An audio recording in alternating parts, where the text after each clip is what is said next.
Okukola ekitabo okukituusa ku muyizi asembayo kiyita mu mitendera egiwerako. Kyokka omutendera gwe twogerako olwaleero gwe gusinga obukulu kuba gwe gusalayo bbeeyi kw'onagulira ekitabo. Bruno Magezi asuubula empapula ezikolebwamu ebitabo nga zino azijja mitalo w'amayanja. Ono agamba nti empapula okutuuka kuno zirwa nnyo mu kkubo olw'ensonga ye zaayita ennafu. Empapula ezikola ebitabo tuzireeta okuzijja ebweru, naye obuzibu bwe tusinga okusanga mu mpapula ezo nga tuzireeta nengireeta nengituusa wano, ffe tulina mashini ezaffe ne tugenda ne tuteeka mu layini ne tukola omulimu ogwo gwonna okuzigenda okukifuusa ekitabo nekitubeera. Kyokka ebyo byandibadde awo naye ekyaba musigansimbi abakola omulimu gwe gumu nabo ate nga bo gavumenti basonyiwa emisolo kibakuba wala. Ba investor abo bo bagenda ne bazireeta nga ffe zennyini ze tuleeta ku musolo wali ne bagamba bo baleeta raw material, kati yo ne bagirefuula raw material ne babeerako omusolo gwe babasonyiwako. Agamba nti olw'embeera eyo bamusigansimbi batundira wansi nga nabo baba balina okuzitundira ku bbeeyi eya wansi okusobola okusigala mu katale. Tubeera forced obutajawulo olw'ensonga nze bwe njawula bbeeyi yange n'eya munnange sijja kufuna bakasitoma, tetuli mu katale ke kamu. Kati kyenkola ye akolera amagoba, ayinza tugambe ekitabo akikolako amagoba ga nnusu 3, nze mbeera mpalizibwa okukola 10 oba 5. Ebbeeyi ya ddoola ekyukakyuka buli kadde naye kozi kyamaanyi mu bbala ly'empapula mu ggwanga nga bwakunnyonnyola. Konteina egudde oba bakubbye oba naye exchange rate eyo nekola difference ya millioni nga 3 millioni nga 4 in 1 week. Kati challenge ye singo kubeera okufa abasuubula ebweru. Gavumenti ya Kenya nayo yakendeeza ku buzito obulina okuyita ku nguudo zaabwe oba kiyite tonnage nga kino nakyo kibayingira mu bisale by'entambula. Bwe baamala ekyo eyo yalinga ttani 28 nga gye bakkiriza okutikkamu. Kati of recent ne baddayo ne bagamba ttani 28 zirina kubeera nga ziri gross. Ekitegedde nga ne container bagibalirako. Kati so ekitegeeza mbu tonnage bwe lweyongera okukka transport costs zigenda waggulu. Okuva edda container nga bagireetera wakati we millioni 10 n'omwenda okuva Mombasa okutuuka wano e Kampala.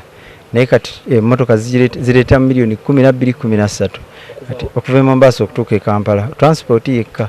Ng'ebyo byonna bimaze okusobola okuggyayo zaataddemu naye alina kukiteeka ku muzadde ku bbeeyi gy'agenda okugulirako ekitabo.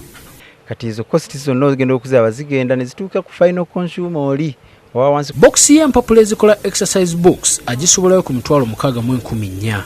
Olwozo box ezikola ebitabo binene biyite black books n'agisobola 8,000 oba 8 olwo n'agitunda ku 13,000. Tulinamu ez'emitwalo 6,400 6,200 ezikola ebitabo ebitono, half kwaya, 3 kwaya, 2 kwaya, mitwalo 13, 13 2, kisinziira ku kika ky'empapula ky'oba ogenda okukozesa kubanga era ebitabo ne mu katale tebifaanaganya bbeeyi.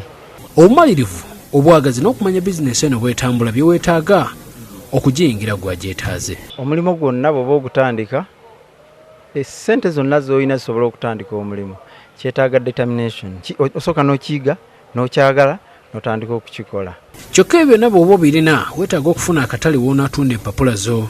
Naye nga ku Nassau Road wokka bw'oba tolina kakadde 1.5 oba 2 tofunawo kifo. Ebifo mulimu ebya millioni 1.5, millioni 2 omwezi okusinziira ku size bw'eba yenkana.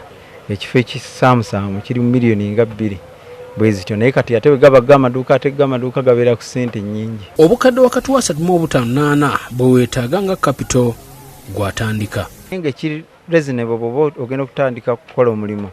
Omuntu weetaaga n'obeera okusuubula empapula oyinza okuyingiranga n'obukadde nga 3.54. Okujjako nga Uganda etandise okusimba emiti egikola empapula zino, Magezi agamba nti empapula bakyazigulira ddala ku bwanana kuba dola teyeesigika ku ngeri gy'erinnya mu buli lukya. Emiti kubanga different types of trees ezikola empapula zisimbibwa, emirala gitwala 12 years, 15 years, 4 years, kisinziira mu kika ki. Naye as of mu Uganda, nze ntambudde Uganda sirabangako muti gwe mu mpapula. Ono era atuusa kuno obupapula obubikka ebitabo era nga nabwo abujja bweru. Roolo yaabo n'agisobola wakati w'6.8 olwo n'abutunda ku 10 oba 12. Ng'Amagezi bw'akunnyonnyodde, abalimi kiri gye muli okunoonya emiti egikolebwamu empapula mwenogere ku dola ze batwala ebweru. Olunaku olw'enkya abakugu mu by'obusuubuzi bagenda kunnyonnyola ku kusoomozebwa okuli mu mulimu guno. Ndi Julius Kafuluma ku lwa Bukedde TV agafuna.